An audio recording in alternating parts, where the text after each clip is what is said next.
Not sure what to start with this time. It's Legend of Zelda. It's a great game.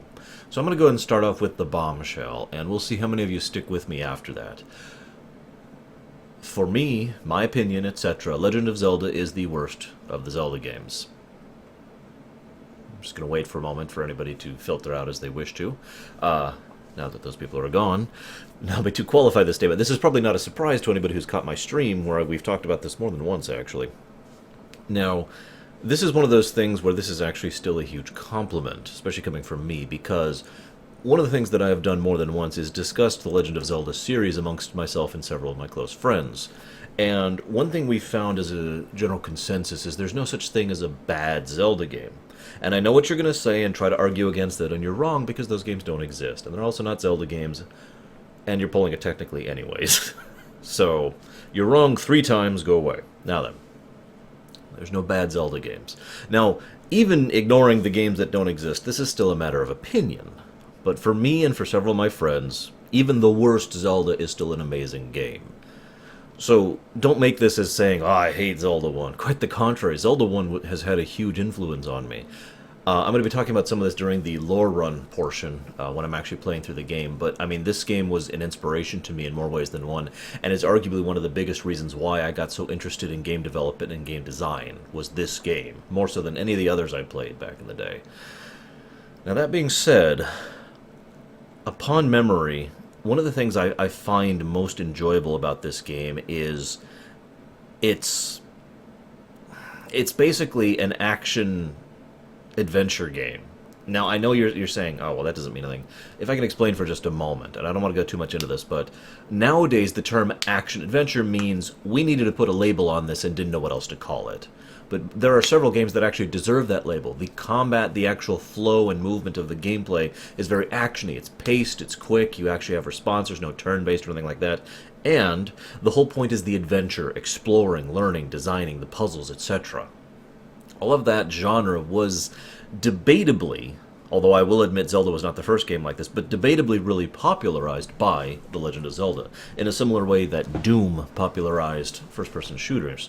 Now, again, I'm going to save a lot of my thoughts on this specifically for when I'm actually playing the game, so I don't want to go too much into that, but suffice it to say, by memory, worst Zelda, but still a great game. So we're going to see how much that stands up to the test of time as soon as I actually get around to playing the game. Obviously, I record these before doing so. For now, why don't we see what the other perspective is on this game, having actually played it. Third? Disclaimer. Half of my video files went in port, causing the loss of the latter half of my playthrough. I didn't realize this until I had finished recording all of my audio. Therefore, the relevant portions of the video will contain hand-drawn sketches in the absolute likeness of the video clip in question.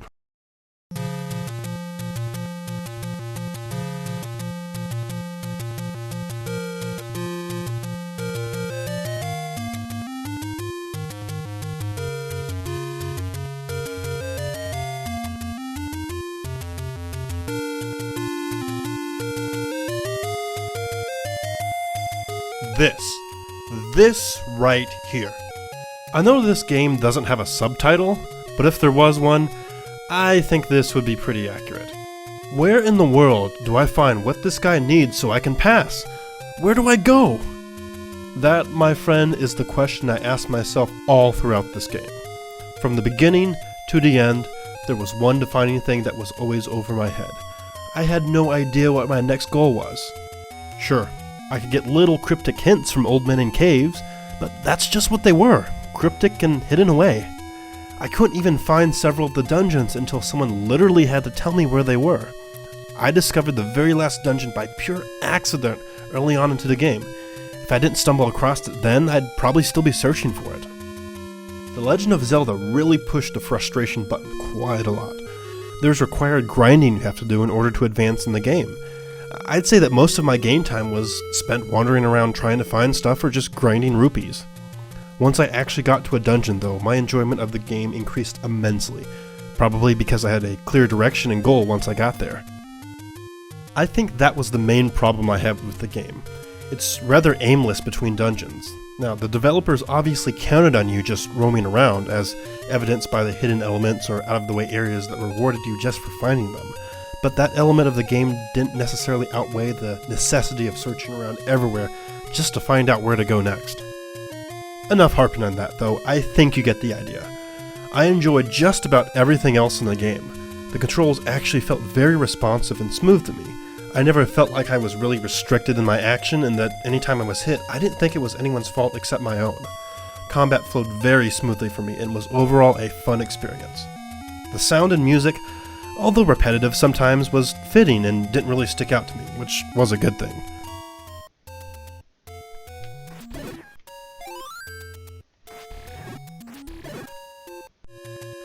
The visuals were a bit more, well, let's just say they were inconsistent. I don't know who exactly did the artwork, but it was a real hit or miss sometimes. What even is this? It kind of looks like a reject dragon that came out of a kid's doodling book. Pretty sure I know why this didn't appear a lot in the game. Early on in the series, I've made it a habit to go back and check the game's manual after I finish the game.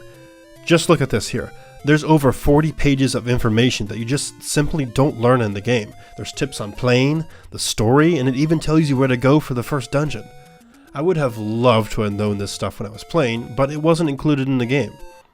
I realize this is something that a lot of older games did, and there were good reasons for some of it, but it's incredibly frustrating when games depend so heavily on outside material to explain aspects of the game or tell the story.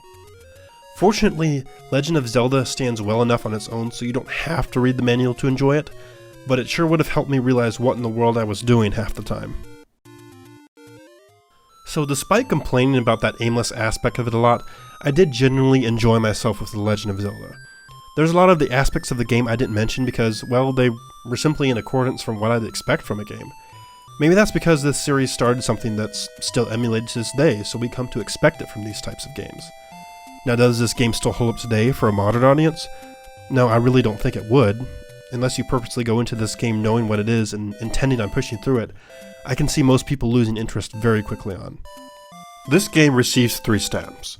The stamp of frustration, game facts, and save the princess. There were too many frustrating moments to dodge that particular stamp, and I did receive help finding things in the game. However, despite that, I did complete it.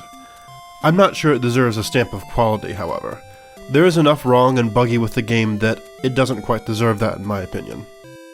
Now, if you give it a bit of a facelift, fix the aimless wandering, gave the player an overarching goal by putting the story in the game, gave them the direction to go to do it, and just plain gave them an actual overworld map, then you'd have a solid title that I think would still hold up to this day. That's actually a good idea. You know what? I think I may have something here. I'm heading straight to Nintendo to pitch this.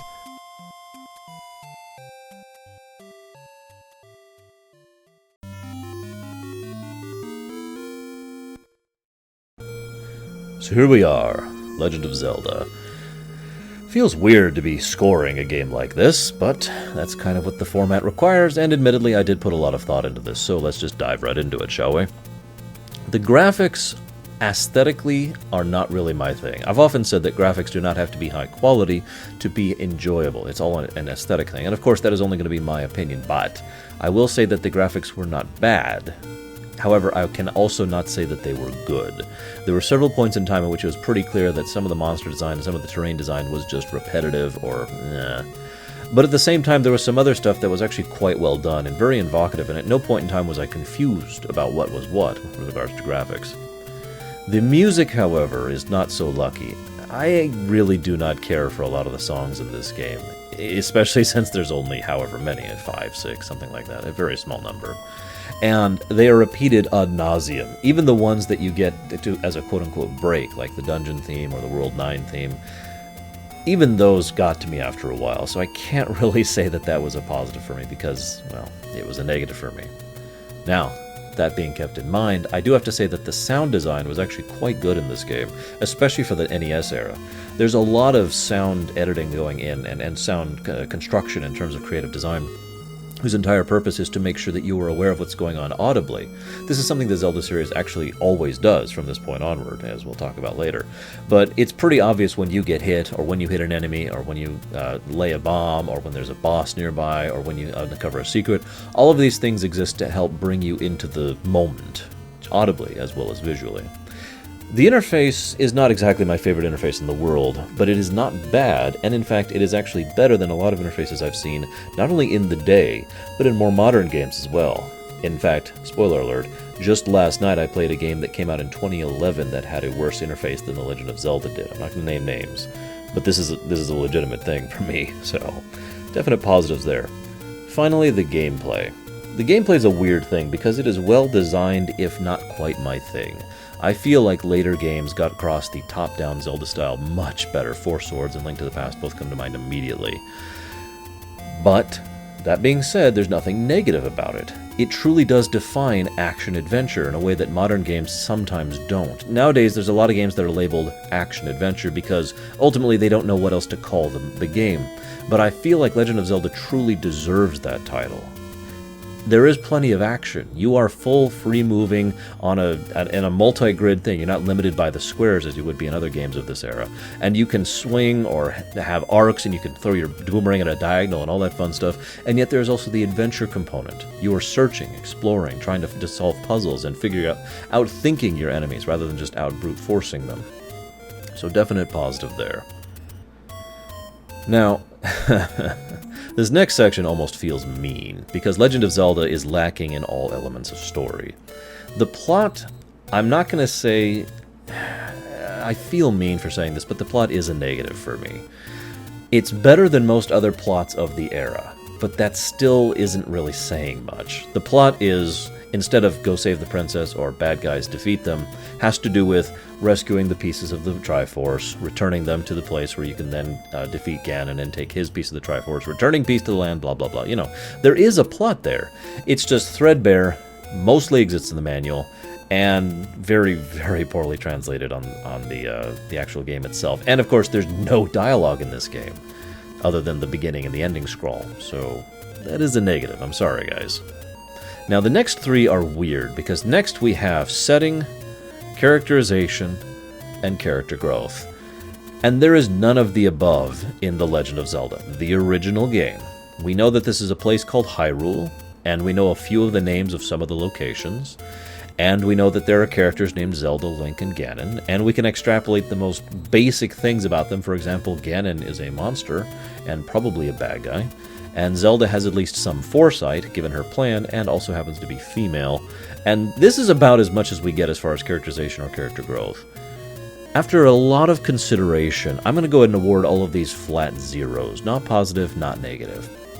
What swayed me on this, originally I was going to put them as negative, but what ended up swaying me is I thought about if I was scoring a game like, for example, Mario Kart, which has no characterization. Well, that's why, but it has no setting. It has no character growth. It does have characterization, but we'll get to that later. So, would I score that a negative? Well, no, because I feel like the absence does not necessarily detract from the experience. And ultimately, I feel that's true here as well. I feel like Legend of Zelda still stands up as an enjoyable game, even in the absence of setting, characterization, and character growth.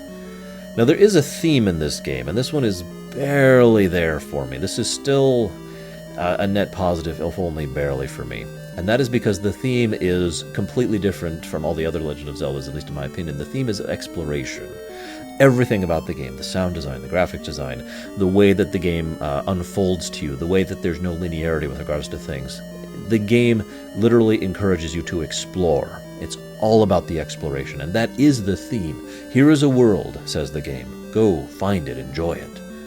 And I did like that. Barely.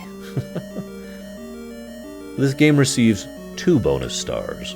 1 for starting the Legend of Zelda franchise. I shouldn't even have to explain that one. I've often said there's no such thing as a bad Zelda game, and even though I call this one of my least favorite of the Zeldas, that is still putting it on a pedestal for all intents and purposes, because it is still an enjoyable game. And I wouldn't have some of my favorite games of all time if not for this one. The second bonus star it gets is for starting an entire genre of, again, the action-adventure exploration thing. There have been plenty of other games that are not Zelda games that follow the so-called Zelda formula and are very enjoyable and definitely a treat to play through as a resultant thereof. And we wouldn't have those if not for this game either. This game receives 3 stamps total. First, obvious, save the princess, because I did actually manage to complete the game despite everything. I did, however, consider quitting at least one point in the game, which brings me to the next point. I really debated this for a while, but after it got to the point where I had to actually pause the game, get up, and go do something else to calm down, I feel like the game does finally deserve the stamp of frustration, most notably in Dungeon 8, which just really got to me. I did have some issues in Dungeon 6 as well, but overall, there's a lot about this game as far as combat, brutality in certain areas, and of course, if you don't know where you're going, it's pretty easy and obvious to get lost for long periods of time and have to waste huge amounts of time recovering the rupees and the bombs that you just blew, trying to explore places you couldn't. So, yeah, sorry. The final stamp is also somewhat obvious, although kind of a technicality, but I'm going to go ahead and put it here in the interest of honesty. This game gets the stamp of game facts. In other words, I did look something up. Now, I say it's a technicality. I'll talk about this during the actual lore run coming up soon, but I looked up a map of Dungeon 9, aka Death Mountain, and the best part is the map was actually wrong. It was actually mislabeled in places, so it didn't help me. I actually looked it up, and then it didn't help me, and I had to just blunder my way through. I didn't look anything else up. So there is that. Final qualification. Is this game fun? Yes. Is this game still worth playing even today? Yes. Does this game still hold up? Not as well as it did originally, I think, but does it still hold up as an enjoyable game? Absolutely. I don't think this qualifies as my top 28 or my top 100, but I still think this qualifies as an overall good game. Therefore, is a game I would put under recommended. If you haven't played this game, and if you haven't played in the Zelda series, this isn't a bad place to start. It's not the best place to start. But if you really want to see where the franchise got going, give it a try sometime. If you want to hear more extensive thoughts, weirdo, go ahead and stick around, because we're going to be doing the lore run next.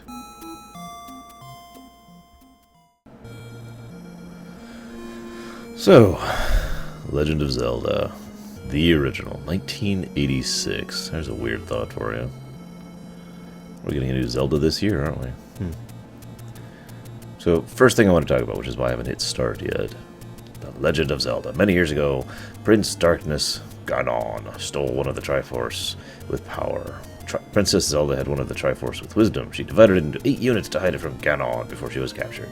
Go find the 8 units, Link, to save her. I only mention this because it's funny how more modern Zeldas are, relatively well known for having more of a story, all 5 points of the story, than the earlier ones. Especially since there's basically no story to this one, if you just paid attention. However, oh, hello. Let's go ahead and register here. Some people would call that a positive. Some people would call that a, massive negative. Including me.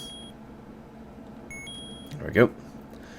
But I only mention it because it's just interesting to see where this game series started. The entire point, originally, of the Legend of Zelda series was, go explore the world. It was another one of those things that hadn't really been explored in gaming up to this point in time. It's one of the reasons why they wanted to go this direction with it. Now, before we even go any further, it's confession time, okay?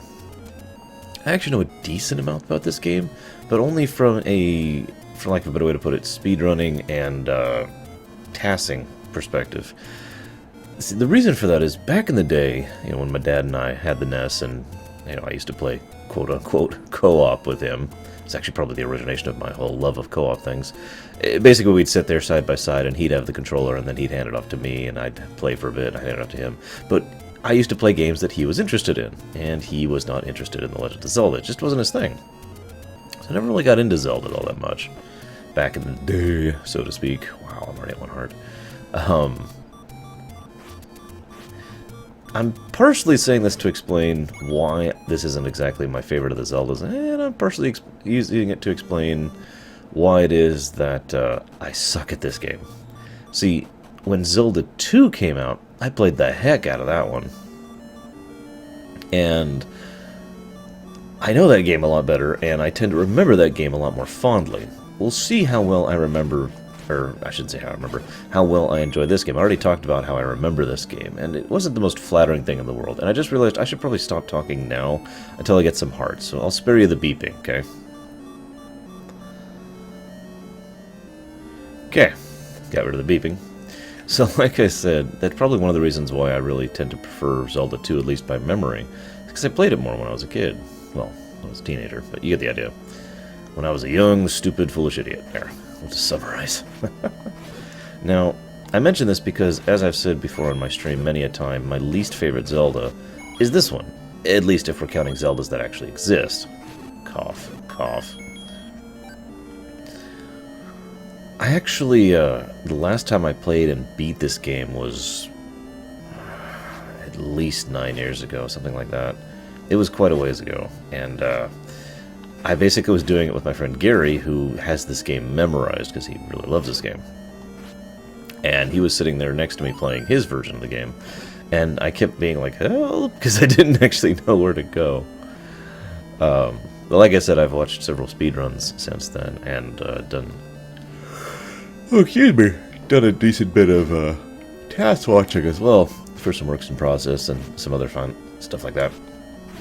Which brings me to some interesting concepts I want to talk about. First of all, one thing I do love about the Zelda series in general is it's always been known for challenge runs. Not necessarily speed runs, although it is known for that too. Damn it! But challenge runs, in other words, doing it under a certain challenge. I'll shut up again until I get it hard. So, challenge runs. The original challenge run that I'm aware of, at least, is the swordless run, which was kind of considered a joke for a while, because you kind of need the sword. Ah, damn it.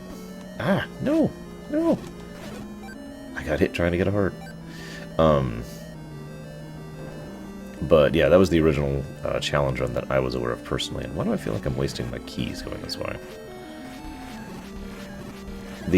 Of course, the other challenge run is the playthrough without getting hit, which I actually remember a lot of kids trying to accomplish back in the day, and, as you might imagine, failing miserably at... Oh wait, I need the bow, don't I? So I do need to go this way.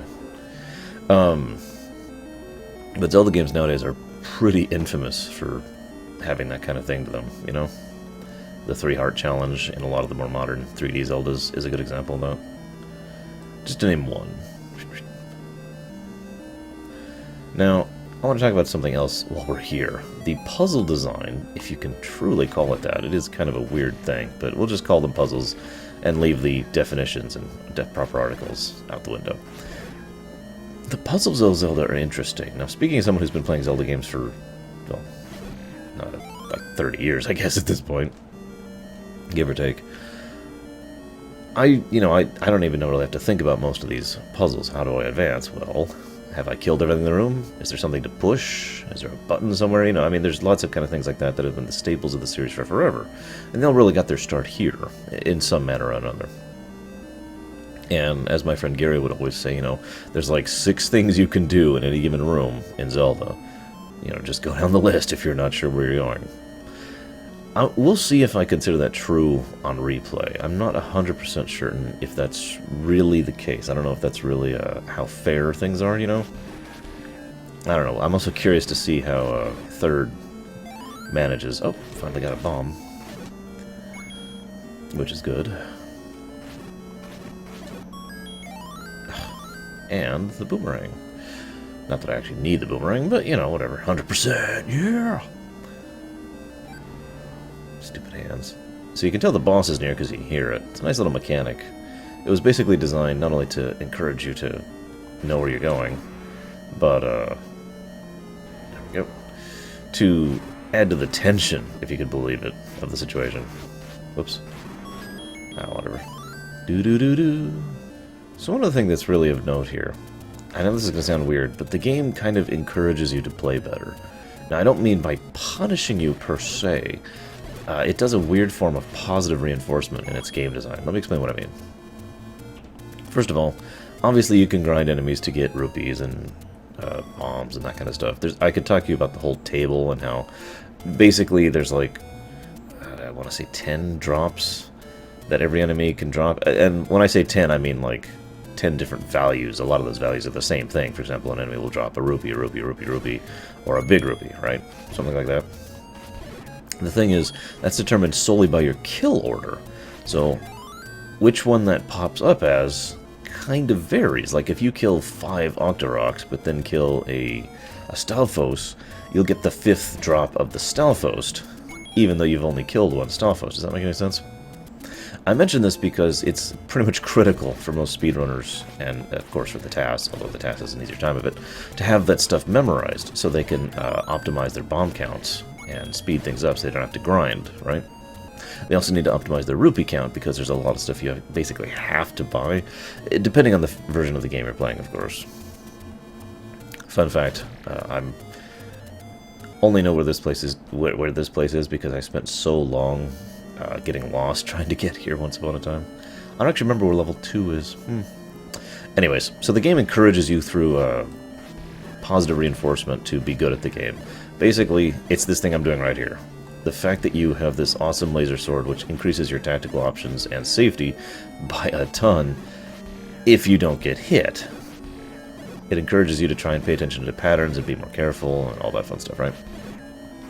It's just a unique thing, I think, because it's right here in the first game, and it's something you start with, even with the basic wooden sword, or whatever it's called in this one. Even with that most fundamental ability, if you're doing well, you're stronger. Now, you could argue that that punishes you for not doing well, and that's a hard thing to argue. But, see, like that, there we go. I knew that was going to happen sooner or later. So now I got to get in deeper, and now I'm in more risk of being hit more, because, well, duh, right? It also has a weird feature of encouraging you to defeat enemies even if you're full on rupees or don't actually need that many bombs or whatever, because you want to get heart drops. I don't know, it's just some interesting game design. Now, these guys are fun. See, can't hit him in the front.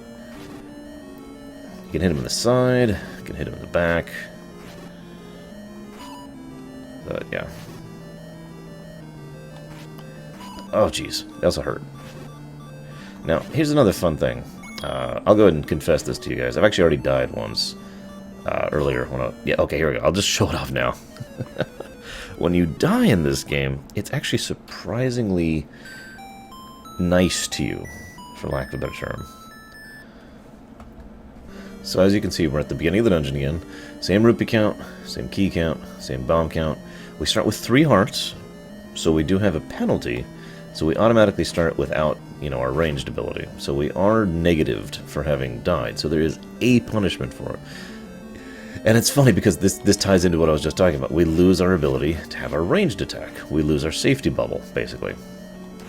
We have to get better in order to proceed, right? I only mention this because I think this is a good example of good game design. It's punishing. It does make it so you don't want to lose, but it's not so punishing as to be frustrating, at least for me. We'll see if that actually remains true, as I probably die to the Armos here again. Or these aren't Armos, these are Iron Knuckles or whatever.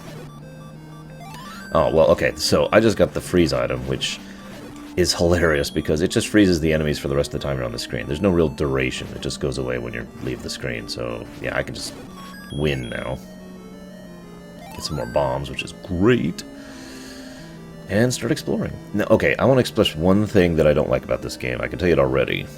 In LTTP and onwards, there would be like a graphic here, which would indicate that this wall is bombable, okay? That is not true in the original Zelda. In the original Zelda, you just have to kind of guess, and in a lot of cases, that meant just bombing random places. I'll talk more about that in a little bit when we get to back to the overworld. One other thing I do like about the original Legend of Zelda, and I've talked about this before on my stream, this is one of those games that kids like me, I really should stop calling myself kid, people like me? Age-challenged, like me, would sit down with a pen and paper for. This is true for a lot of games in this era, especially on the PC. Obviously, it wasn't called the PC yet, but you know what I mean, the computer. Hang on. So now that the Iron Knuckles have killed me, let me continue my sentence. it was one of those games, and again, like I said, I used to do this a lot with computer games as well. You just sit down with a pen and paper and map out things, you know? It's like, okay, well, this is that, and this is that. I mention this because people have often asked me why it is that I encourage the little one to watch or play games with me, video games, right? I'm referring to my niece, for those of you not aware of that. And part of the reason is I feel like video games are actually an excellent learning tool, as weird as that may sound. One of the things that games like Legend of Zelda and the original Final Fantasy taught me was spatial recognition and navigation, you know, that kind of thing. The ability to keep a good mindset of where I was or what was happening, or, you know, things like that. It was good. And, I really don't want to keep getting hit by those guys. I want to kill everything in there. So it was a good way to get used to that kind of thing. In fact, to this day, my mom has a nickname for me, which is the Navigator, because I was the one who would be able to have a really good visual memory of where we were at the time. And now I gotta stop talking again. Damn it.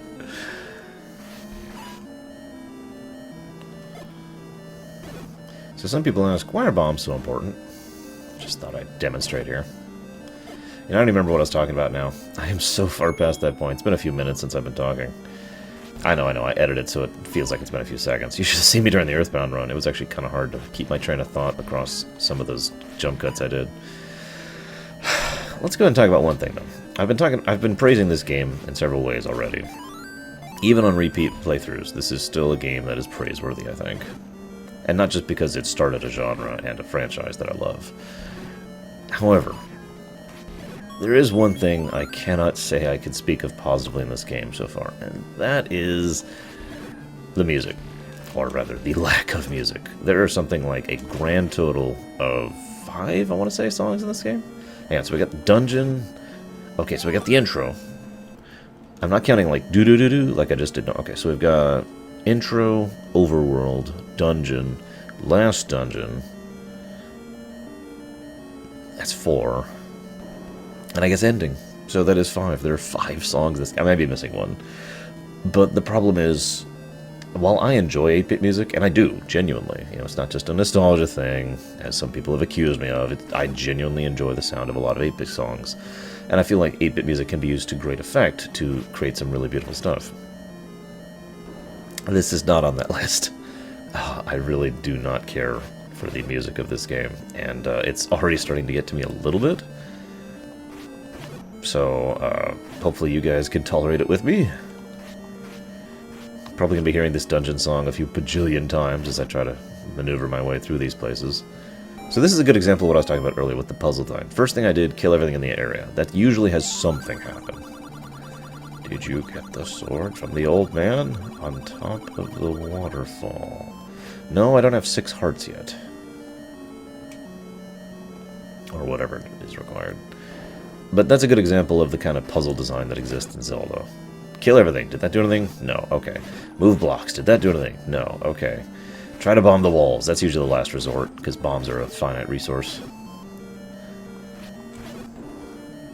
No. I don't have a map, so I'm not actually sure if I should bomb in here. We'll do it.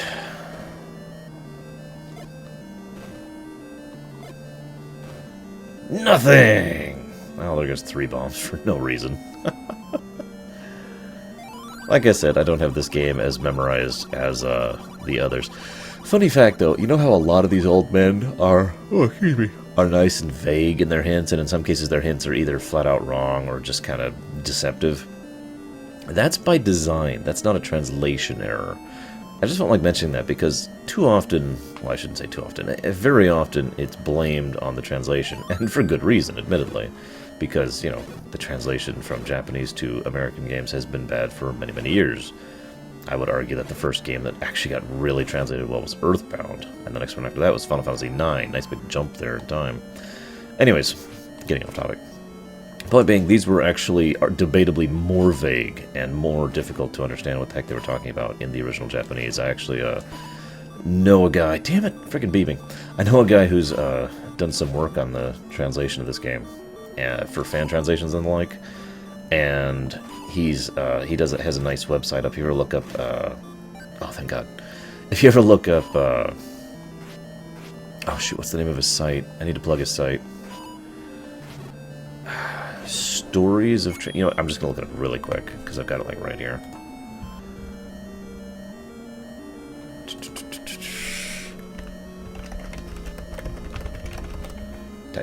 Type. Legends of Localization. That's the name of the site. So if you ever feel like reading up on some of the original Japanese versions of a lot of different games, he covers a fair few. Look up Legends of Localizations. It's some good stuff. He did some work on the Mother 3 translation to give you something definitive that he's worked on recently.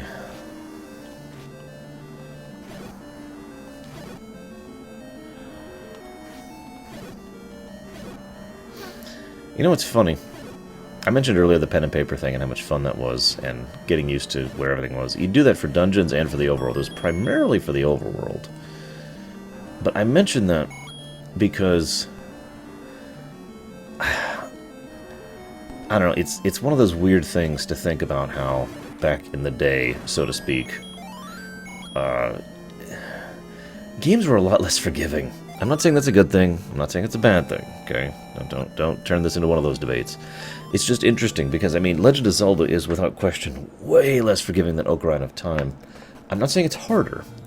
It's just less forgiving, if you understand the distinction. I kind of talked about this during Dark Souls and a few other games with regards to punishing gameplay and how differing that is from, say, gameplay that's trying to be very hard. And a lot of early NES games were very punishing. Fun fact, right? Who's this? Oh, that's the old lady who needs her thingy. I don't even remember what she gives you. A potion, I think. So now I gotta find my way to Dungeon 2, and this is where I start to have issues, because I remember where some of the dungeons are in this game. Like, I'll never forget the one which you burn down with the bush. I believe that's level 7? I'm not sure. I talked about this on my stream. I have a really bad memory for the dungeons of this game, so I tend to remember them in the order I usually did them, which is not the order in which you're supposed to do them. If you understand what I mean. Hang on. What items do I have right now? Oh, is that the raft? That's the raft. Okay, I know where I'm going next then. The mere fact that I have the raft tells me exactly where I'm going. I just don't remember where Dungeon 2 is. To my knowledge, there's no glitch that allows you to skip dungeons, so you do have to do all 7, 8 in order to beat the game. Like, if you get to Death Mountain and you don't have all the things, you basically can't get in. Alright, so what's this one? This is Dungeon 4. Whatever, sure. One thing I've always wondered, these statues at the beginning, this is really weird. Like, I get it, it's here to mark that this is a dungeon. But why are they here? What are they of? There's no enemies that look like that. I'm so confused. This is as good a time as any to talk about the lore of this game, though. I've talked a few billion times about this, so forgive me for what's going to sound like a tremendous amount of repetition to a lot of you. But the original purpose behind Link was that he would be a non-character. In other words, the term Link was literal. The link between the player and the character, right? In other words, you were supposed to be playing not Link, but yourself. I know that sounds weird, but that was the original intent. The whole point was you are exploring this fantasy world and having fun with it. That's one of the reasons why this game was termed an adventure game, because that was the whole point. Have the adventure, have the exploration, you know, all that fun stuff. It was also one of the reasons why the game rewards you each time you defeat a dungeon with new items and new hearts. So your health meter is larger, so you've got a bigger safety bubble before you die. And you have a lovely situation in which basically by the end of the game you are death walking. Assuming you get all the items, of course. With lots of different gadgets at your disposal in order to deal with your opponents. It's a classic situation of progression. And very well designed, I might add. Well, I shouldn't say that now, but by memory it's very well designed. Now let me see if I can remember how to get through this room. Let's see... no. There we go. Made it. Oh god. Slimes, or blobs, I think. Oh crap, I got hit. So one of the funny things about the blobs is, or slimes, whatever. I can't reach it. There we go. Once the big ones turn into little ones, the little ones can spawn pretty much anywhere within a radius of the big ones, which means in many cases they can literally spawn on you. That's actually hit me several times already, and been the cause for at least one death. Speaking of which, 5 deaths so far.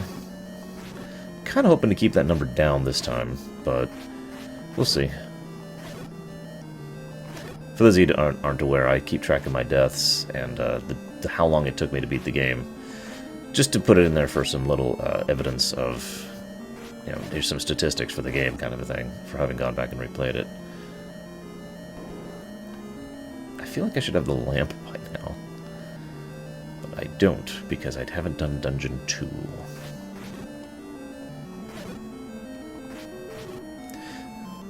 One interesting thing is that some of these enemies from Zelda 1 have come back many, many times. The Geese are a good example of that. Yet these demon dudes, I'm pretty sure they're in Zelda 2, and that's it. I can't actually think of any other Zelda game these guys are in. Feel free to correct me if I'm wrong. I'm not that versed on the Game Boy games. Which is a shame, because they're good games, and you should play them.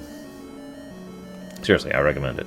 All of them except for Phantom Hourglass, which I admit is a little bit weird. A little bit repetitive, let's just use that word. Oh, speaking of enemies that are in other games. Oh, no. Die, die, die, die, die, die, die, die, die, die, die, die, die, die, die.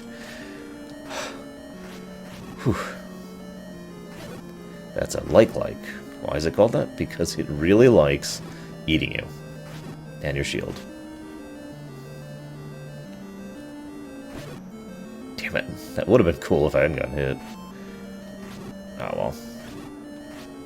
But I mentioned that story earlier. It's actually kind of funny. This occurs in the... I'll be talking more about the overall story of the Zelda series later. Because, you know, these are TANs, so it's kind of hard to do a full diatribe on the story in these. Well, I guess that's not true, because I did that in Earthbound. By the way, ladder. Woo. I got the thing.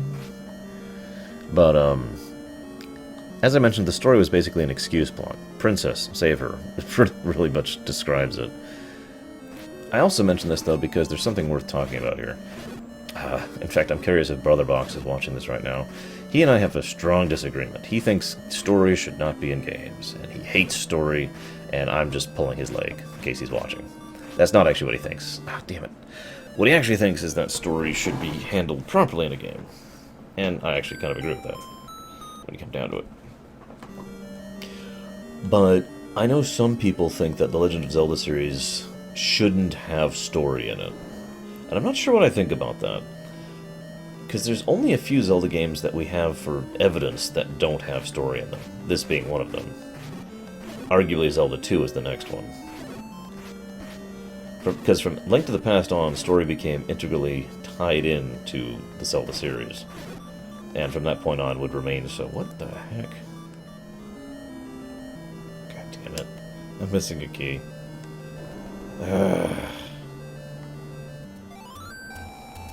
So, I'm in an unusual situation here. I'm short a key for Dungeon 4. I'm not even 100% sure how that happened.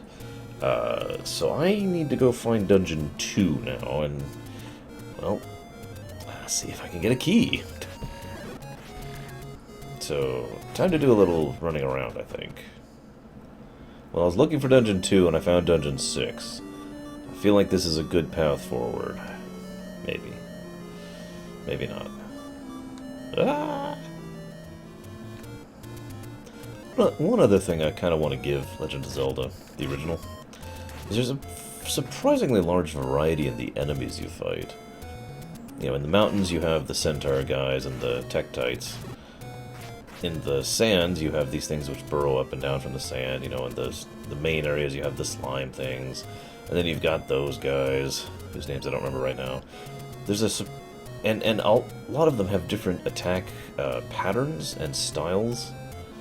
And I just like that. It's actually a surprisingly large amount of variety in the enemy types, given the game thing. Now, there's one other thing that this game kind of started for the Legend of Zelda series, which is funny because, to my knowledge, this is basically one of 2 times, I guess, where they did this. And that is that, hang on, it started the red-blue thing. In other words, blue enemies are much stronger than red enemies. Oh, finally. Or is it the other way around? I forget which, but either way, you get the point. Finally, level 2. Yay. So it started that concept, and Zelda 2 took that idea and ran with it, but we'll talk about that when we get there. Speaking of enemy types, like I said, I'm kind of impressed with the overall AI setup, because those enemies I just fought will just kind of run around randomly until they look at you, then they're like, raw, die.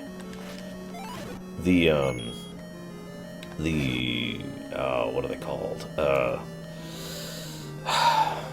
Night dudes, I still can't think of their names. Oh my god, Iron Knuckles are another good example of someone who will try to base their movement off of yours and try to home in generally on your position, you know? Just stuff like that. There's a lot of little touches like that in the AIs that are pretty nice. I feel almost bad. I have so little to actually talk about in this game, at least so far. It is kind of getting to me difficulty-wise. I've died, let's see, looks like 3 times since I last talked. So 3 times since you've seen me. Yeah, not doing that hot. Of course, I was going for there's this shop up near Death Mountain, which I was trying to get to, and I couldn't remember exactly where it was, so I was just kind of roaming up there. And those centaur guys I mentioned do 3 hearts of damage, so that didn't last long. That's what I'm trying to say.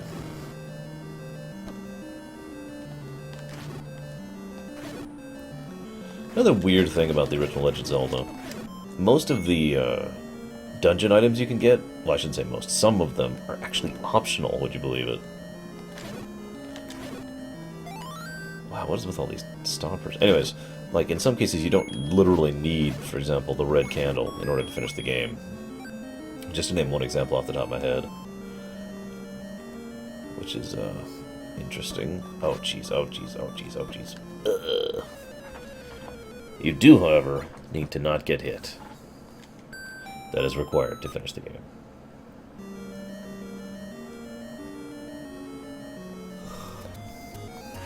So, having completed Dungeon 2, I feel like this is a good time to talk about something else. I know this is kinda off topic, so bear with me, guys. I've never really outlined the goals of playstyle here. Effectively, what Third and I are doing, well, at least what I'm doing. Third and I... Okay. Let me rewind a second. The goal here is to play these games as if we're playing them on the original NES. Now, obviously, we're not. I could actually hook up my NES and do it like this, but the graphics quality would be much worse, and frankly, I'd rather not bother. Especially when it's so much easier to record from an emulator. In case anyone's wondering, that is my reason. It has nothing to do with legality. Screw you. Screw you. There we go. It's a secret to everybody. It's a meme to everybody. I gotta find that other one. Where was it? Okay, so we came out into this with several goals. Now, first and foremost, like I said, play it as if it was back in the day. So, you know, no save state, well, at least, if we do use save states, we usually make it a point of saying so, and we think of save states as admitting defeat, or at least I do. We've actually had to talk about this several times. You know, if we resort to save states, then something is wrong with the game, and it's getting a negative mark for the fact that we had to resort to save states. Make sense? Because you didn't have save states back in the day. After all, modern conveniences can change the appeal or desire or otherwise presentation of a game. Final Fantasy VIII is actually a really good example of this, and I've talked about this not too awful long ago. I think I'll wait for a moment. Just about a year ago, I talked about how FF8 dropped in presentation for me for no other reason than the fact that I couldn't enjoy it properly without cheating, and that's something that needs to be taken into consideration, right? There we go. So I'm trying really, really hard not to do anything like that. If I do actually save state, I'll make a point of noting it and be like, hey, I save stated here because ... Now, that's also one of the reasons I've been keeping track of the deaths counter, because that tends to add to frustration. You know, one way or the other, the more you die, the more frustrated you get. Especially if you don't feel like you're getting better at a game, right? But all this is just quantifying. The other couple of things we do, you notice we have a badge. I think we've pulled it up a few times. I believe Third pulled it up for this game, which is basically called the GameFAQs badge, right? In other words, did we look up anything? Now, I'm really stringent on this one, and to my knowledge, I haven't... Yeah, I haven't actually put that badge on a game yet, nor do I plan to. It is my goal to never use that badge. But the reasoning here is that if I have to look up any... Oh, crap, I'm not doing this. This would be a perfect time for save states. Basically, you can gain or lose money there. I don't feel like playing that game. Not gambling. If you look up anything, and I mean anything, like if I talked to someone and they said, well, go to this area, or if I pulled up a map, or if I actually went to GameFAQs, you know, that would qualify as a GameFAQs badge, as looking it up. And you could argue that's unfair because, you know, even though this is trying to regenerate the experience back in the day, it's worth noting that back in the day there were such a thing as walkthroughs and the like. They were called something different, namely strategy guides, or Nintendo Power, if you prefer, but, you know, point remaining. But I don't know, I feel like doing so would remove a lot of the experience, basically. And I'm not trying to sound elitist about that. I'm just trying to generate as much of a authentic feel for the game as I can without literally hooking my NES up and doing it, which, as I've already described, would just be lesser quality and harder to record. Yeah, damn it. You can pick up items with your sword, in case you were wondering what the heck I was doing there. Is it this one? Yep, I was right. Secret is in the tree. I was just there. Anyways. So I just wanted to share that. That's one of the stated goals that we have for our series. Recreate the experience in order to really evaluate these games. Because remember, one of the original points of doing this is the very thing in the title, then and now. How does a game stand up over time? And you can't fairly judge how a game stands up over time, not just based on nostalgia, but also based on convenience. Well, I've done Dungeon 2, and I've got some spare keys. Did I get the item in Dungeon 2? I got the blue, whatcha-fig, but I don't remember if that was the item or not. I also haven't got the sword upgrade yet, and I should be able to. Maybe I should go do that first. Let's see if I can remember where it is. I know it's like up, middle-ish somewhere. I have a decent visual memory, but again, I've only played this game a couple times. Like, in fact, I think I can literally list how many times I've beaten this game on one hand. In fact, I beat it once with Gary, and I beat it once there, and I beat it once there. So yeah, I have beaten this game 3 times. This will be my 4th time beating this game. I stress the word beating because, I mean, I've played this game a lot more than that, obviously. I think it's up this way. I'm not far enough north yet. Meanwhile, my viewers are shouting at the screen, "No, you idiot, it's over there!" And I'm like, what? Where? No, you're stupid! Sorry, guys.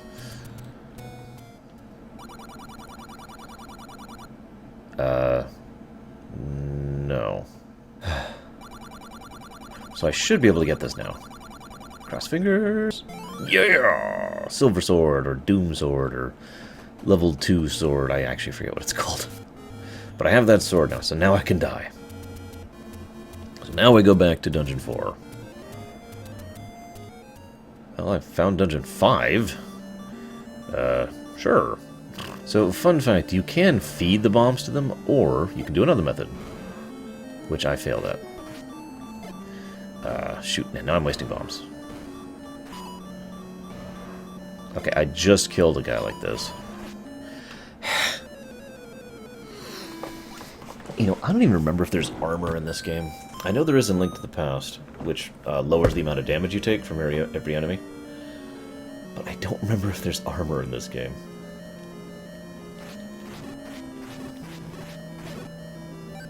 Forgive me for speaking of modern convenience for a moment, and I know this is, like, really a complaint, it's just a comment. It'd be really nice if I could just switch between the B button items, you know, with L and R, which obviously doesn't exist on a, on an NES controller, but whatever, you get the point. Let's try this again. Operation Runaway! I will say, though, that this does have a tighter interface than a lot of other games at the time, including later ones, I might add. I've always found irritating interfaces more irritating than most people do, I think. They really get to me. It's one of the reasons, as I've said a few trillion times, I can't go back to the old Fallout games, because the interface just kills it for me, right? Legend of Zelda is not exactly the best interface in the world, but it is still, in my opinion, better than a lot of older NES and computer games of this era. The fact that you just pause and it's right there, it's all nice and visual, too. That was one thing they were really big on in Legend of Zelda, the original. Lots of visual design. They wanted to make it immediately apparent what you were looking at, even if you, didn't have a specific thing. And that's also one of the reasons why, right at the beginning of the game, they bothered to have that little cheat hint of, here's all the items. A fairly common thing for people in the day to do was to make a list. Like, they'd start the game and they wouldn't hit forward, so that they could see all the items that existed right there at the beginning, and literally make a checklist. Okay, I've got this, I've got this, I've got this. Make sure they get all the items. The assumption, of course, was that all the items were necessary to beat the game. I got stuck in a ladder there. There we go. That's what you were supposed to do against those guys. I'm not sure how that missed last time. Does it have to be in front of them, maybe? If it's in front of them, they eat it, though. I'm trying really hard not to waste bombs here, so... he ate that one. Damn it! Munching.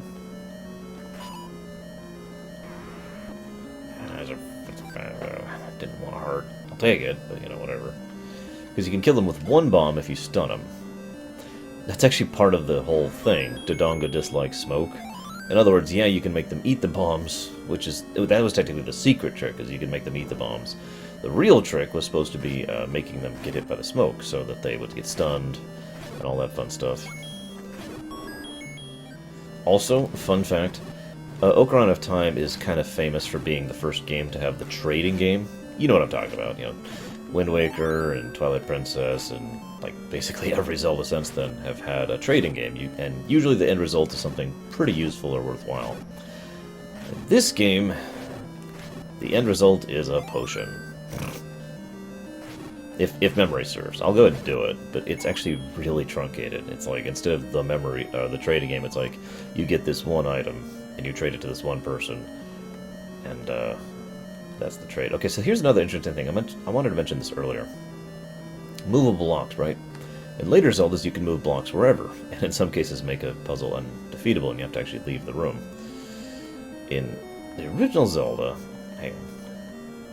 In the original Zelda, most of the time when a block is movable, it's only movable in one direction. So you can only move, for example, a particular puzzle block to the right, or whatever. In this case, I can't move any of these. So I guess this is a bad time to talk about that. But it's true. It's something that is true in the original Legend of Zelda. I'm trying not to waste keys, too, but I also know that I need a few of these dungeon items, so I'm not 100% sure where everything is. But I don't want to waste a key just getting a map, for example, I don't really need a map in most of these cases. And that's not egotism, it's just a map doesn't actually help with the exploration of this. Not really. What it does, though, being able to see...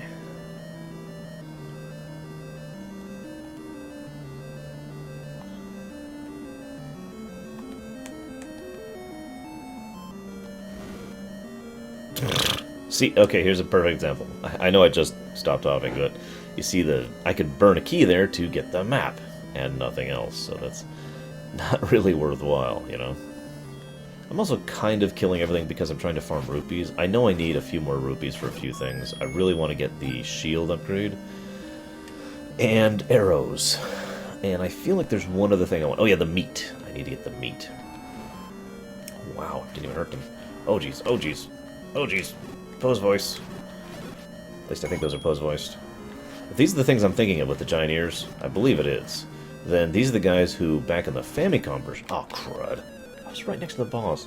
These are the guys who, back in the Famicom version, you could kill by activating the microphone that was attached to the thing. obviously the NES didn't have that, so there's actually some things in this game that are like, you could defeat them with loud noises, which are basically worthless hints, because there's no way to do that. In fact, a lot of people assumed their weaknesses were bombs back in the day, because, you know, loud noises, right? I mean, that's actually kind of logical. Yeah, no. Okay, I want to talk about something, because there's something going through my head right now.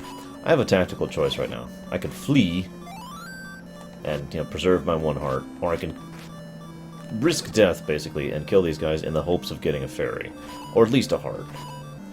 As you can see, I'm going for the risk, but it's just fascinating that there's such a primitive game like this, damn it, makes you think that much, you know what I mean?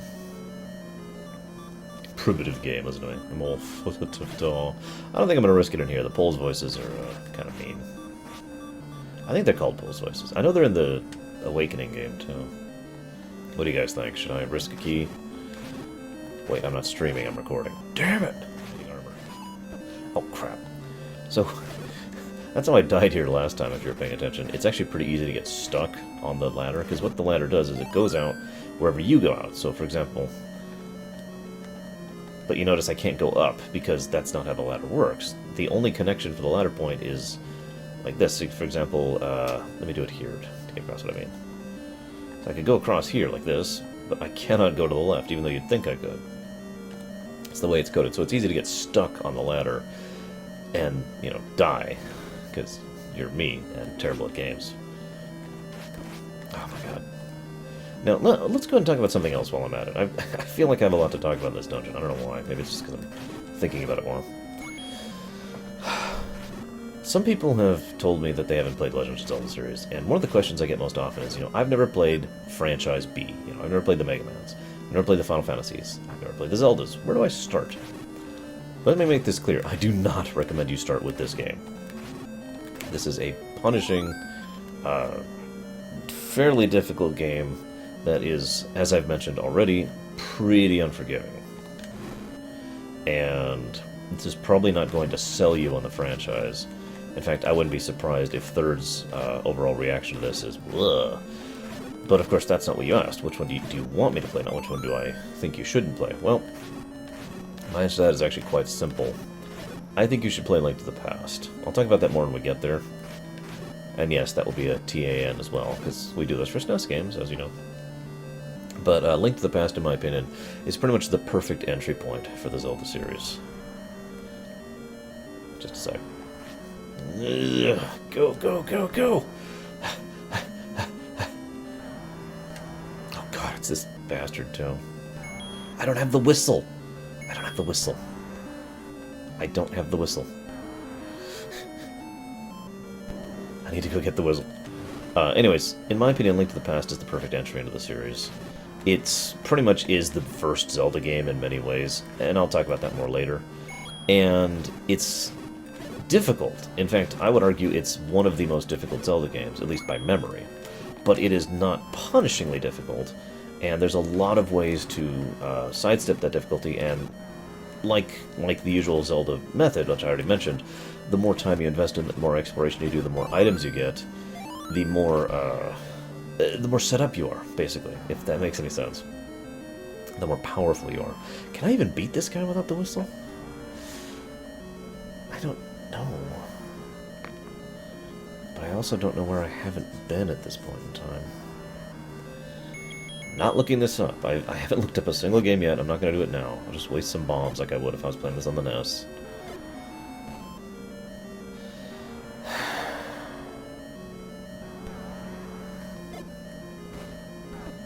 Oh.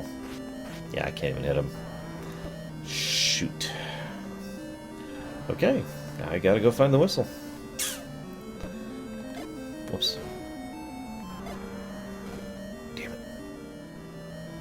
Well, okay. There is something I can do that doesn't involve, you know, looking things up or blindly stumbling about. I hate to burn a key, because I'm always trying to conserve my keys in this game, especially for some of the later dungeons where keys can literally be burnt for no reason. In case you're wondering, by the way, it is possible to be low keys. That's one of the reasons I had to leave Dungeon 4, remember? but the game doesn't completely lock you out of the way for this because you can actually buy keys for rupees.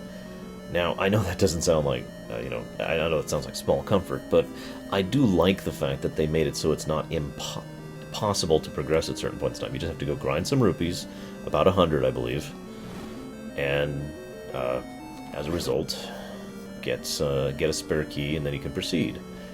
I'd still rather skip that, if I might, because grinding rupees just involves doing the ghost trick I showed earlier, and that's kind of irritating. So, okay, where haven't I been?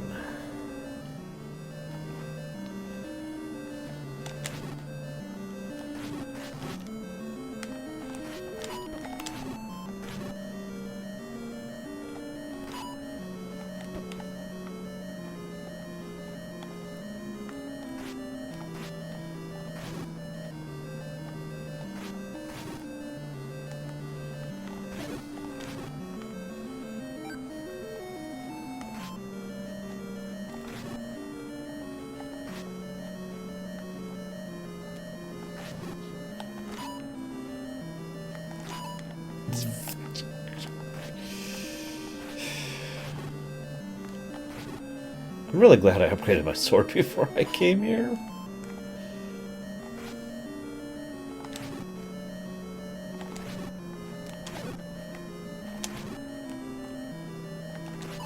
I can't imagine doing this with the wooden sword, or whatever. Very, very, very, very, very. Ugh.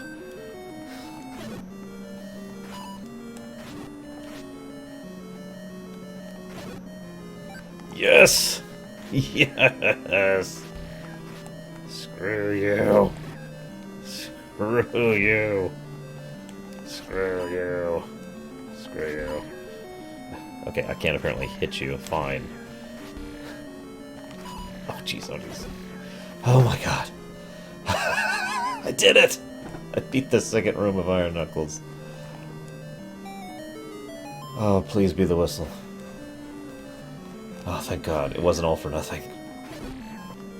Oh my God.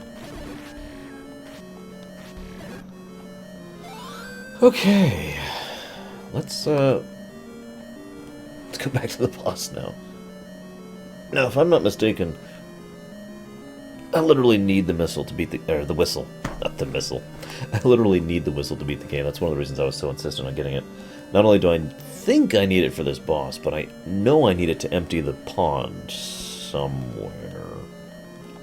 I don't remember where that is exactly, but that's a fairly strong memory in my mind. One of my friends back when this game came out, Vincent, he and Joel and I were very stuck on that part of the game until we happened to... It was actually listed in one of the Nintendo Power things. You know, the little tips they'd give out every now and again was, here, use the whistle at this spot and it will make the pond show up. It's like, oh, okay. I believe it's a dungeon that we unveil for doing that. I could be wrong. Although, I think I'm right, because this is level 5. I need to go back and finish level 4 still. I know where level 7 is, and I know where level 8 is, so I think that's level 6 that I'm unveiling with the pond. I don't know. We'll find out when we get there. As I said, I'm not really good with the numbers since I almost never do the dungeons in numerical order.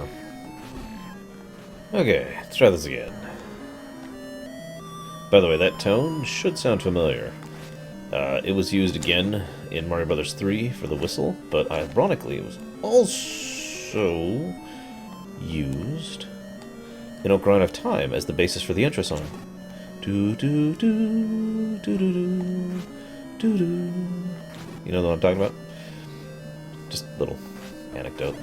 That's what I'm here for. Giving anecdotes. Give me the ferry. Give me the ferry. God damn it. Whatever.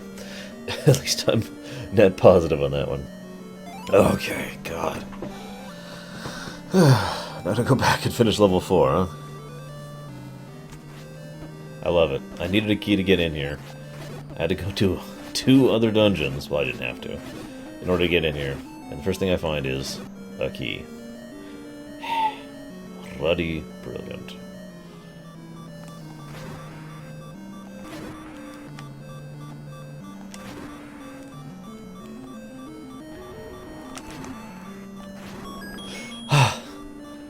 Okay.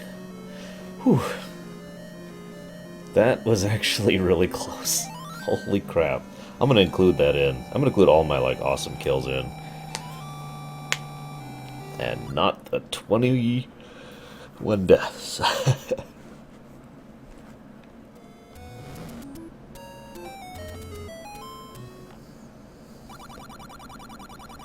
Gee, a health potion or a permanent health upgrade? I don't know.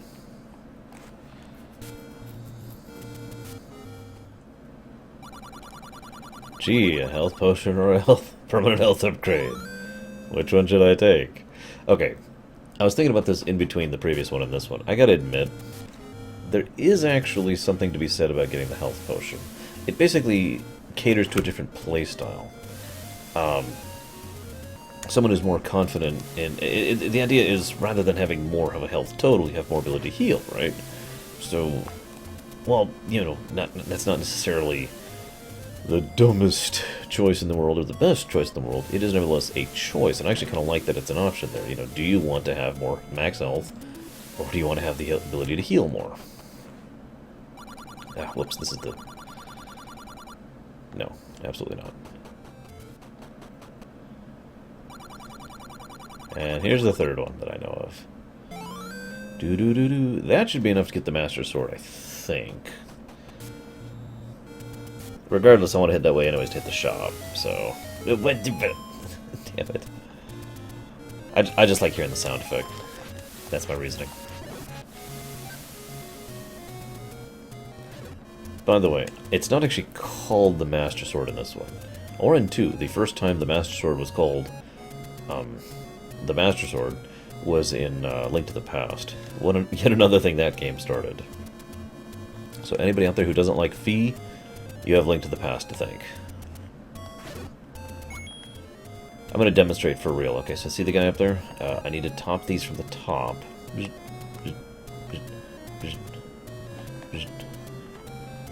Okay, now I'm pretty sure that's the original dude over there. I can kill all these individually.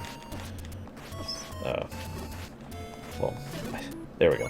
But you kill the original, and the others go away. See? Can I get the Master Sword?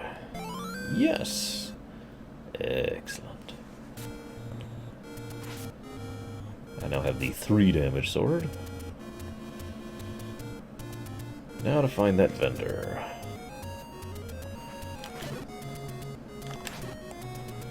As you can see, I can one-shot the red centaur dudes now, which is way nice, and two-shot the blue ones. Perfect. There's the meat. And I have enough for both. Excellent.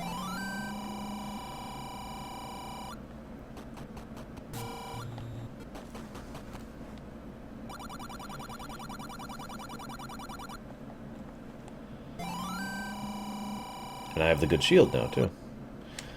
Good shield, good sword, lots of hearts. And I have the meat, which is required for one of the upcoming dungeons. I think that's everything. It's time to just find the next dungeon. Ha! Wow, my memories are way off. I remember this place being like in the way northeast corner, not the southwest. It's like literally the opposite of right there. Level 7. So if this is 7 and that's 8, where the heck is 6? Or is that 6 and that's... Hell, I don't know. I'll figure it out.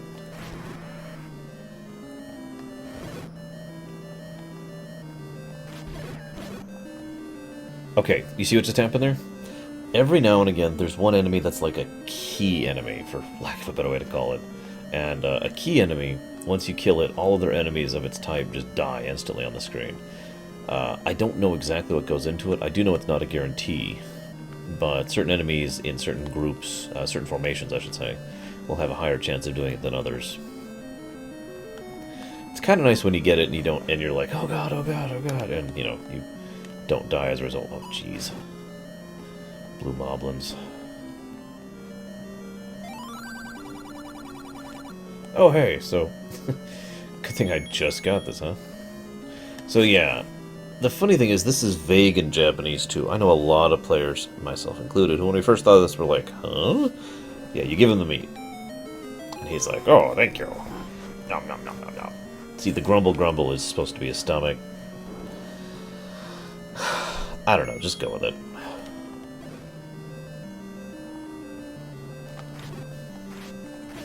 One thing I've noticed about this game, and I feel like this is one of the only Zeldas that really has this, other than Zelda 2, is there's a lot of thematic enemies when it comes to certain areas. You know, this place was the place where all the demons were, this place is the place where all the armored knights were, this place is where all the moblins were, etc., etc. Seems to be quite a thing in this game, which I kind of like, actually. I've always liked thematic dungeon styles and bosses and all that fun stuff.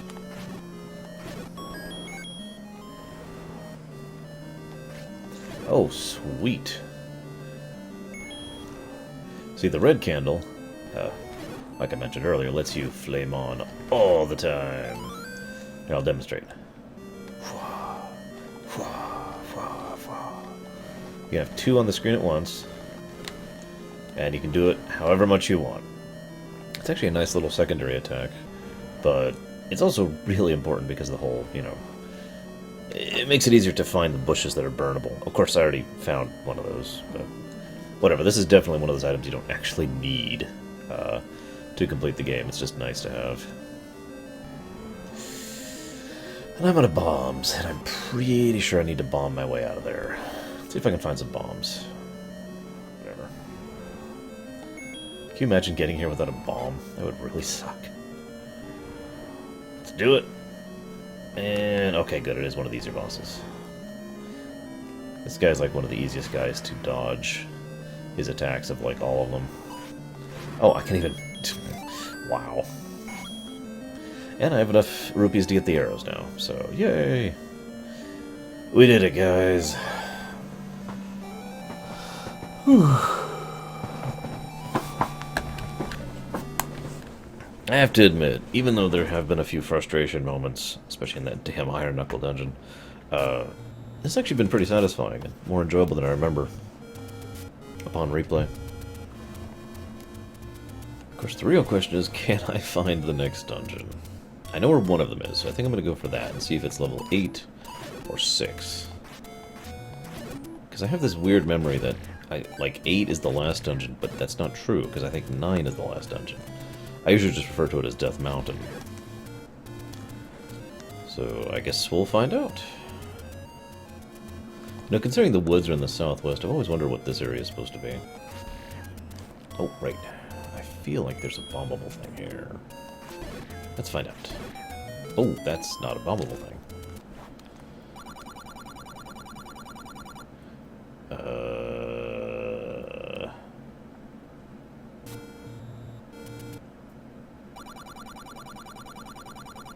So is this always going to lead me?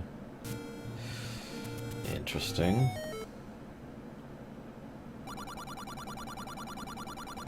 What the hell?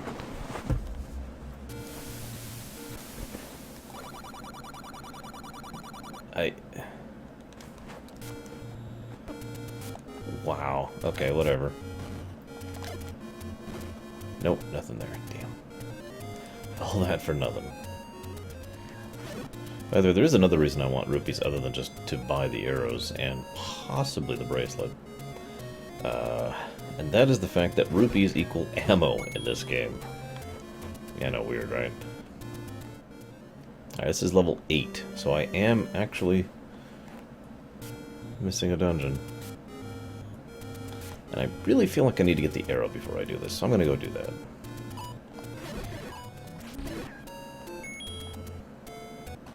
So you notice I have 255 rupees. Whoops, wrong thing. I want to go to the next one, don't I? I mentioned that because that's the cap. I actually just got slightly more rupees than that. A couple additional drops, and... Yep, this is the one. So, I don't actually need this, but I'm pretty sure this is the thing that reduces the damage I take by a huge amount. Like, by a really big amount. I could be wrong about that.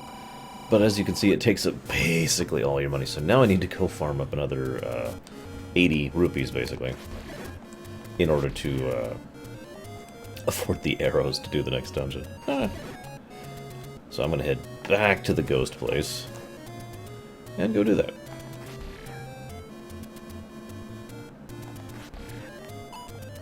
At least I think that's what it does. I'm tempted to look up what the bracelet and the ring do, because that wouldn't really qualify as looking stuff up. Just clarifying for your sake, so I can tell you the actual truth of what I'm getting. You notice I didn't even take a damage from that, by the way. That guy hit me, didn't even hurt. So I know at least one of the things I got is that.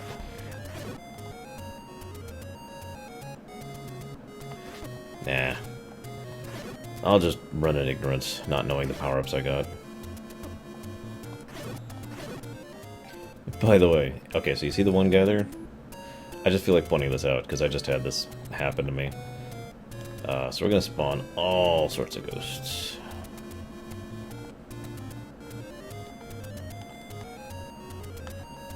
There you go. Now you notice they're not spawning anymore. It's because there's a maximum amount of enemies that can be on the screen at a time. And we've reached it. And hang on, where does he go? No, it's not him. There he is. Knew he was up here. And this is how you farm money. You can do it again, but it's really not worth it. You have to make sure you have the original. I'm going to be slightly less ambitious. Oh, never touch them from the bottom, because they basically spawn at the bottom. So they hurt the moment you touch them. Okay. But we now have, at least by memory, here, let's check our menu here. That's that. So yeah, I think we have everything except for the next two dungeon items, which I don't even remember what they are off the top of my head. I know I get the silver arrows at some point, but hey, I can finally shoot my bow and arrow. This is a funny game, by the way. You have to get the bow and the arrow separately in order to be able to shoot them. I just find that funny. Okay, level 8. Okay. Now, if memory serves, there's like a wand in one of these, which I have no idea what that does, and the infinite key. Which, if memory serves, again, oh, excuse me. Whoa, God. The infinite key isn't actually required for beating the game? I could be wrong about that, though.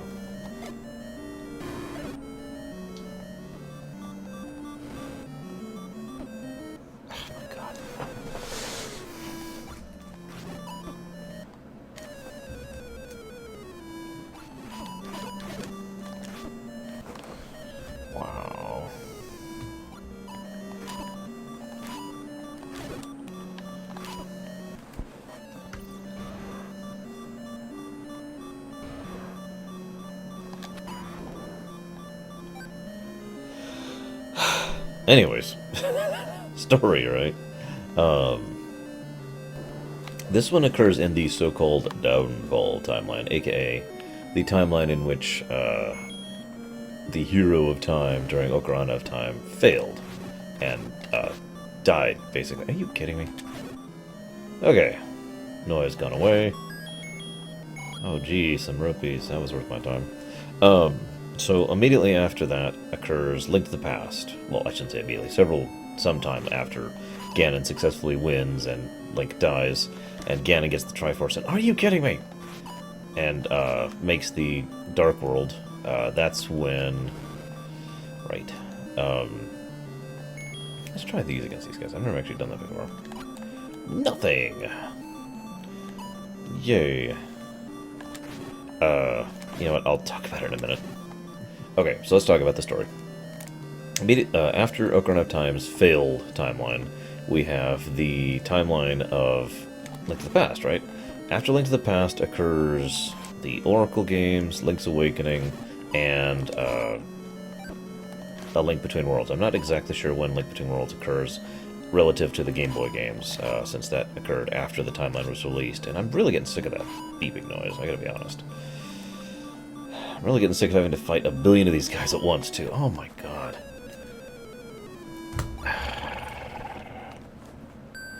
But that leads to this timeline. Now, the idea here is, after this was the golden era of Hyrule, you know, after the Link to the Past and the Game Boy games, and then that led to the downfall, which led to this particular era when Ganon was returned, resurrected through means unknown. I don't believe they've ever actually discussed how that happened. And The funny thing is, and I never actually really thought about this before, but I was thinking about this, while I was running around the overworld, getting rupees and whatnot. This actually makes a surprising amount of sense. I mentioned earlier how the Triforce wasn't really a thing until Link to the Past, but that's actually not true. See, what we're doing here is we're reclaiming the Triforce of Wisdom. That's the one that Zelda broke up, right? That's the one we're getting from all these dungeons. And the Triforce of Power literally drops off of Ganon once we defeat him. That leaves the Triforce of Courage, which is in Zelda 2, which we get as a result of having to, face ourselves at the end, right? We go through all these trials and tribulations to awaken Zelda, and at the end we find the Triforce of Courage. Now, I don't know if anything happens after this particular timeline. Yet, I guess I should say, since we don't know what's going to happen with the Wii U Zelda. Oh my god. But, it's just interesting to me that that ties up that way, because Zelda 1 and Zelda 2 were designed from the get-go to be sequels. It was always designed that way, in other words. And, of course, there are some translation issues in both games that make the story a little bit harder to figure out, but sure. Oh god, 1 billion enemies. You know what I love? 1 billion enemies. Not just 50. No, 1 billion. 1 billion enemies. Die, you son of a... Gotta be honest, I have died a total of 6 times in this dungeon alone. 10, 15, 20, 25, 30. And we're at 30 deaths total. I'll let you do the math there, but... Well, no, I won't. It's a fifth. I have had a fifth of my deaths in this entire game in this dungeon. Let's add another one to the list. Starting to get slightly frustrated, I'll be honest. I'm not willing to put the frustration badge up yet, but we're certainly leaning in that direction. Gotta admit, I'm kind of glad I went ahead and...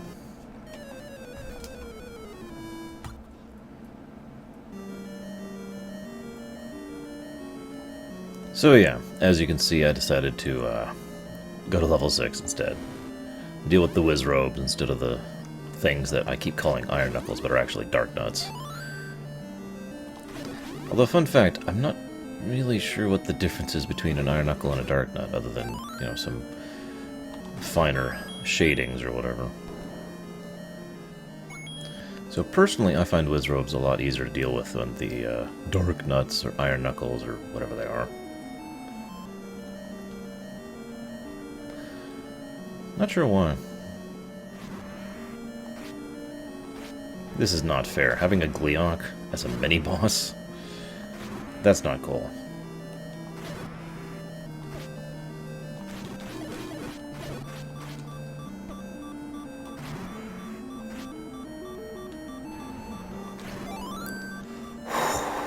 Holy moly. Okay. So, I'd just like to say that I hate this room. It's 4 Wizrobes, I think? 2 blue, 2 red, and 3 like-likes. I've died 5 times in this room. Now, I just got a time stop thing, which is how I was finally able to do it. As you can see, my health is a little low.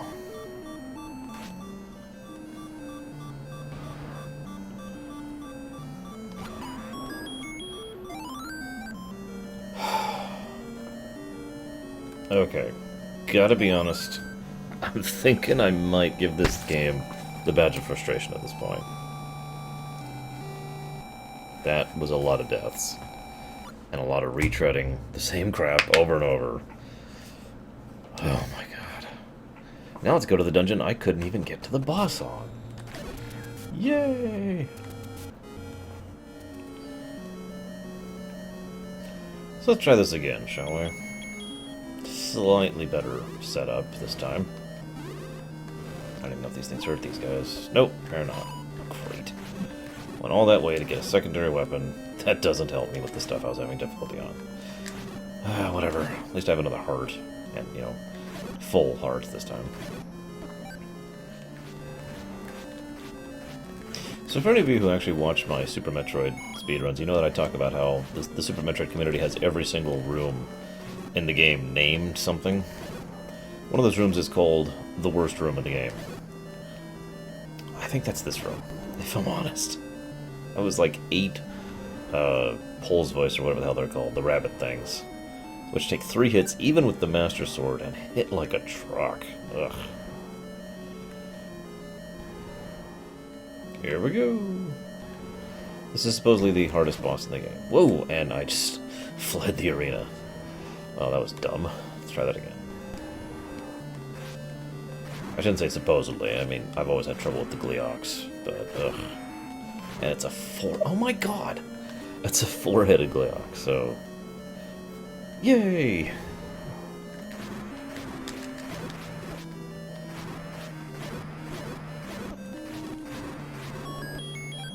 That was fun.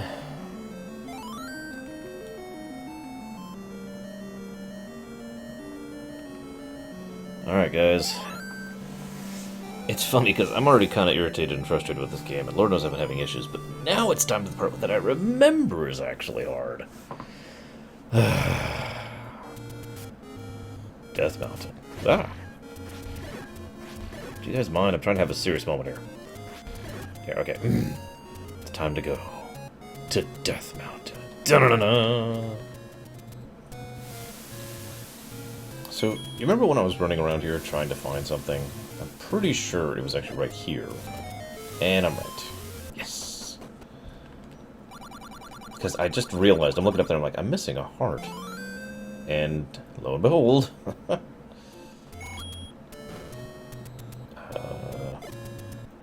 there we go. Like, where is it? We made it, guys. God. So, fun fact. This is one of the only places that has a unique song. Actually, I guess I could go ahead and say it's one of 3. But then again, considering there's only 5 songs in the game, that's not saying much. It's the intro song, the ending song, and this one. The others are repeated. So, before I go any further, I haven't looked anything up yet. I'm hopeful not to. I want to give you a couple of factoids, okay?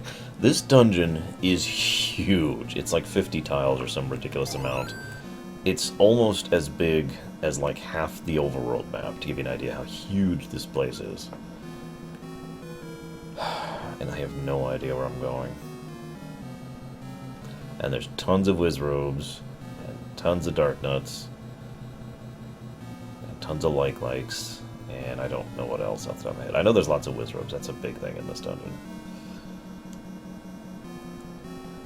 And some slimes, apparently. Oh my god. Oh my god. Run, run, run. Panic. Panic.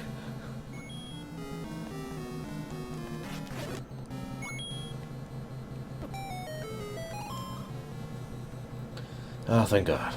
The red ring.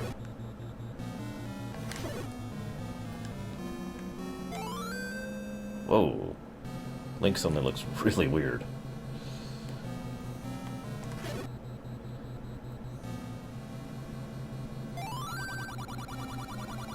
This is one of the worst puzzles in the entire game, right here.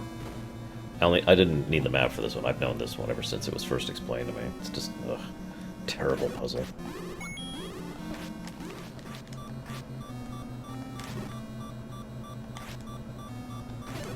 Oh my god.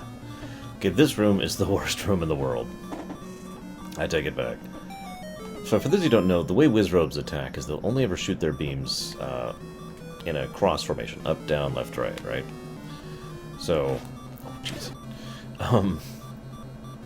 As a consequence of that, when you have a room which has enemies that remove your ability to attack in it, and is primarily focused on making it so you have to shoot, or you're in a tight space, so the only real maneuverability is up, down, left, right, you have a mixture for screw you-itude to the max. So, I'm doing what is usually referred to on my channel as bravery strats right now. I have a feeling I'm going to pay for that, though. What do you want to bet, guys?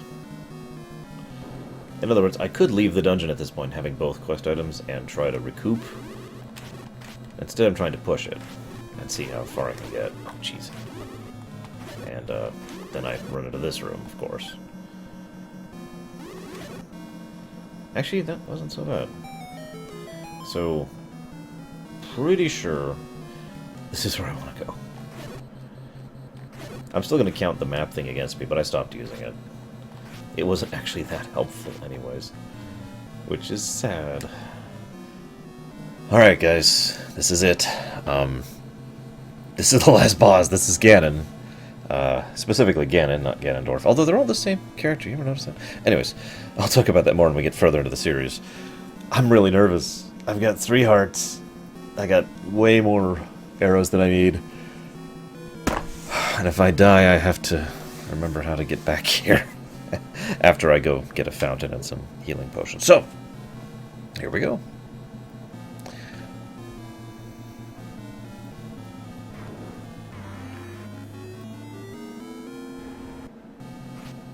Oh shoot! Do I stab first? I don't remember how to fight him.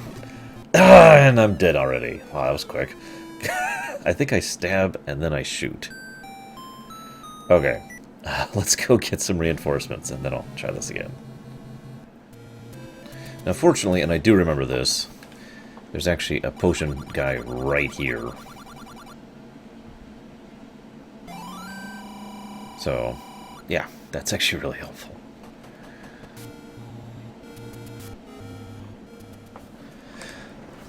I've decided, because I'm insane, to just go straight through this with 3 hearts. All I have to do is remember the route I took to get to the end. That's all I have to do. I can do this. This is my time to shine. Wah! Dramaticness. Considering I don't have to fight about half of these rooms, that's going to be helpful. Like this one, for example. Screw that. Okay, this is it, guys. Once again, we've made it to Ganon's lair with slightly more health. It's, sorry for the noise. Let's try this again. Take 2 on Ganon here. To my astonishment, I didn't actually die all the way through there. Maybe I'm actually finally getting used to the game now that I'm at the very last stage. Okay, stab, then shoot.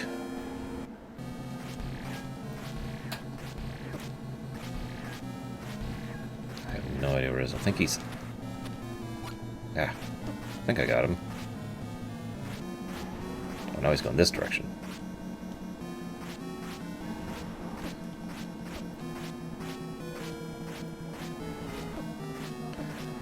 I have no idea what I'm doing.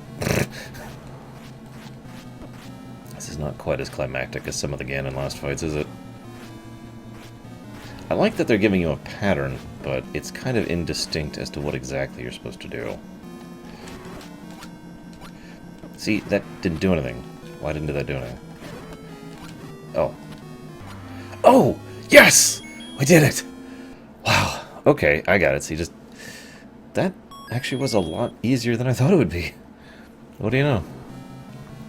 Also, rest in peace, Ganon. Now to save Zelda. Hey, Zelda. Ah.